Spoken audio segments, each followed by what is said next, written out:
Hi friends, നമുക്കപ്പോൾ ഒരു skin care കണ്ടാലോ. അപ്പോൾ ഒരു പാത്രം എടുക്കണം.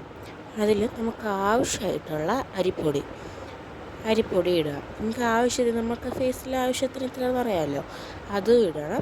അത് കഴിഞ്ഞ് നമുക്ക് എത്രത്തോളം അരിപ്പൊടി ഇടുന്നു അതിനത്രയ്ക്ക് ആവശ്യമായിട്ടുള്ള പാലും ഒഴിച്ച് കൊടുത്ത് നന്നായിട്ട് മിക്സ് ചെയ്യണം. പിന്നെ നമ്മളിപ്പോൾ ചെയ്യുന്നത് കൊറിയൻ ഫേസ് മാസ്ക് ആണ് കേട്ടോ. അപ്പോൾ നമ്മൾ നന്നായിട്ട് അത് മിക്സ് ചെയ്യണം. നന്നായിട്ട് നല്ലപോലെ മിക്സ് ചെയ്ത് ഇതുപോലെ കാണുന്നില്ലേ, ഇതുപോലെ ഒരു പരുവത്തിൽ ആകുമ്പോഴത്തേക്കും മതി. അത് കഴിഞ്ഞ് നമുക്കത് ഫേസിലൊന്ന് അപ്ലൈ ചെയ്ത് കൊടുക്കാം. അത് നന്നായിട്ട് അപ്ലൈ ചെയ്ത് നമുക്ക് മുഖത്തിന് നല്ല കട്ടിയായിട്ടിരിക്കണമല്ലോ, അതുപോലെ അത്രയ്ക്ക് നമ്മൾ ഉണക്കാൻ വയ്ക്കണം. അപ്പോൾ കാണുമ്പോൾ തന്നെ അറിയാം, നമുക്ക് മുഖത്തിന് തന്നെ എന്തോ ഒരു